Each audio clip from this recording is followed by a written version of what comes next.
Tuhan sertamu. Inilah Injil Yesus Kristus menurut Santo Yohanes.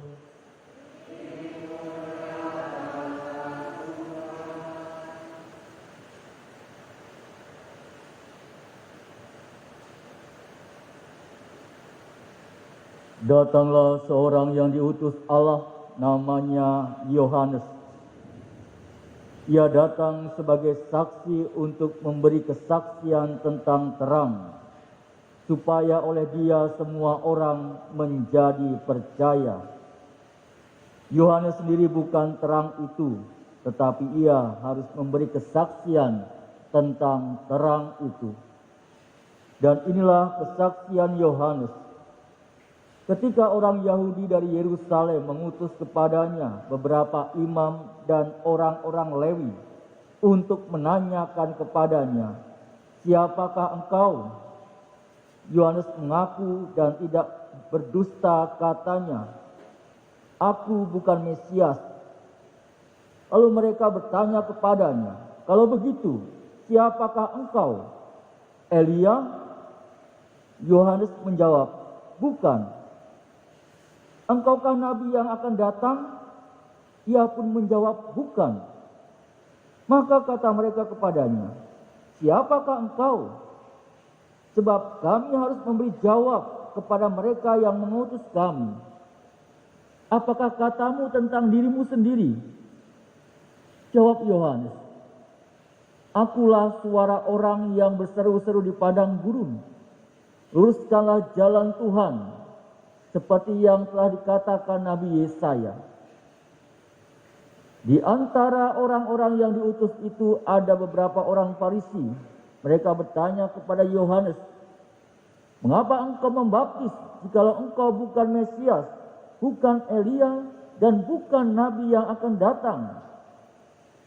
Yohanes menjawab kepada mereka, "Aku membaptis dengan air, tetapi di tengah-tengah kamu berdiri Dia yang tidak kamu kenal, yaitu Dia yang datang kemudian dari aku.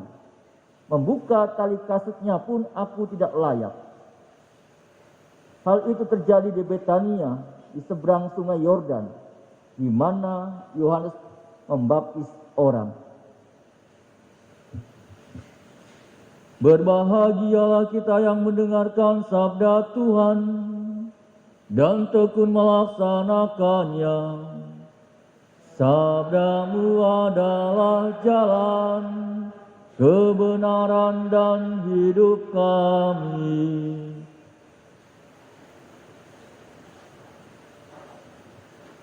Para suster, Bapak, Ibu, saudara-saudariku yang terkasih, pada hari Minggu Advent yang ketiga ini, kepada kita ditampilkan tokoh Yohanes Pembaptis yang diutus untuk mempersiapkan bangsanya atau saudari-saudarinya dalam rangka menyambut kedatangan penyelamat dunia.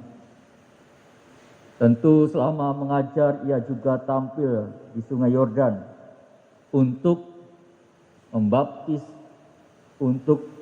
mereka yang percaya kepada pengajaran atau pewartaannya. Namun demikian, pembaptisan Yohanes hanya dengan air, sebelum dengan dan dalam roh. Dengan kata lain bahwa ia mempersiapkan fisik umatnya agar dalam keadaan bersih, sehingga kemudian dia juga siap untuk menerima baptisan dalam dan juga oleh roh yang akan disampaikan oleh Yesus sebagai penyelamat dunia. Para suster, Bapak, Ibu, dan saudara yang terkasih, kita yang beriman kepada penyelamat dunia kiranya dipanggil untuk meneladan Yohanes Pembaptis ini. "Aku membaptis dengan air, tetapi di tengah-tengah kamu berdiri Dia yang tidak kamu kenal, yaitu Dia yang datang kemudian daripadaku. Membuka tali kasutnya pun aku tidak layak." Marilah kita juga merenungkan dan juga kenakan kata-kata itu dalam diri kita masing-masing. Kalau kita melihat fungsi air. Tentu banyak kita sudah tahu, ya, merupakan salah satu kebutuhan pokok ataupun utama bagi kita sebagai umat manusia, maupun ciptaan-ciptaan lainnya seperti binatang maupun tanaman atau tumbuh-tumbuhan. Air juga merupakan sarana penyalur tenaga listrik yang paling handal dan juga paling baik. Ada seorang ahli kesehatan sebagai pendamping para olahragawan dan juga olahragawati pernah mengatakan sebelum olahraga baik juga kalau hendaknya minum air putih secukupnya sebelum olahraga, atau sesudah olahraga meminum air putih itu ketika haus. Air putih fungsinya untuk membersihkan, misalnya saja untuk mandi, mencuci alat makan atau minum, ataupun aneka jenis pakaian dan juga barang-barang lainnya. Tentu sebagian besar tubuh kita juga terdiri dari air itu sendiri. Tentu banyak fungsi dari air itu sendiri. Kita semua yang beriman kepada Yesus Kristus tentunya juga dipanggil untuk mempersiapkan diri kita maupun mempersiapkan saudara-saudari kita dalam menyongsong kedatangan penyelamat dunia ini dengan mengadakan gerakan pembersihan atau gerakan penyucian diri. Tentu saja tidak hanya secara fisik, tetapi bagaimana kita menyucikan, membersihkan diri, terutama pertama-tama secara iman kita, secara rohani kita, secara spiritual hidup kita. Maka baiklah, saya mengajak juga kepada Anda sekalian untuk mawas diri perihal janji-janji yang pernah kita ikrarkan dalam hidup kita. Janji apa saja yang pernah kita ikrarkan dalam hidup kita ketika kita hidup menggereja. Misalnya saja janji baptis kita, janji perkawinan kita. Kalau saya tentunya janji imamat, kalau para suster tentunya janji-janji kaul, seperti kaul hidup bakti atau membiara. Dari janji-janji tersebut kita yang sama dan mendasari adalah janji baptis kita. Tentu kita telah mendapatkan baptisan yang sama dalam hidup kita. Ketika dibaptis, entah itu baptis dewasa ataupun baptis bayi. Kalau bayi itu berarti diwakili oleh orang tua dan bapak atau ibu baptis kita. Kita berjanji hanya mau mengabdi Tuhan sebagai Allah kita saja, dan juga menolak godaan-godaan setan. Dan juga sekiranya kita masih setia pada janji baptis tersebut, berarti kita juga masih dalam keadaan bersih dan suci.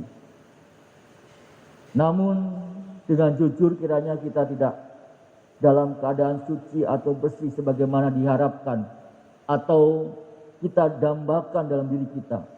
Maka marilah dengan rendah hati kita dengan tekun, dengan cermat dan juga teliti kita periksa batin diri kita masing-masing. Sejauh mana atau dalam hal apa kita tidak bersih dan tidak suci dalam diri kita. Perasaan kita, pikiran kita, sikap kita, tindakan-tindakan hidup kita atau kata-kata kita. Kemungkinan besar yang tidak bersih atau tidak suci bagi kita semua adalah perasaan dan juga pikiran kita. Menerima sesuatu yang tidak sesuai dengan selera atau keinginan kita pribadi, entah itu makanan, entah itu minuman, ataupun tindakan atau kata-kata, kita sering selalu mengatakan yang tidak benar dalam diri kita. Saudara terkasih, dalam bacaan hari ini dalam Injil, Yohanes Pembaptis telah memberi contoh kepada kita kejujuran hati, kebenaran hati, siapa dirinya yang sebenarnya. Kita juga ingin mengungkapkan perasaan hidup kita, pikiran kita yang benar di hadapan Tuhan. Kejujuran hidup kita menjadikan kita juga dijauhkan dari kebohongan dan juga kejahatan dalam hidup kita. Mari kita merefleksikan hidup kita secara jujur dalam diri kita. Di masa Advent ini, untuk mempersiapkan diri kita agar kita pantas untuk menerima kehadiran Tuhan dalam diri kita. Tentu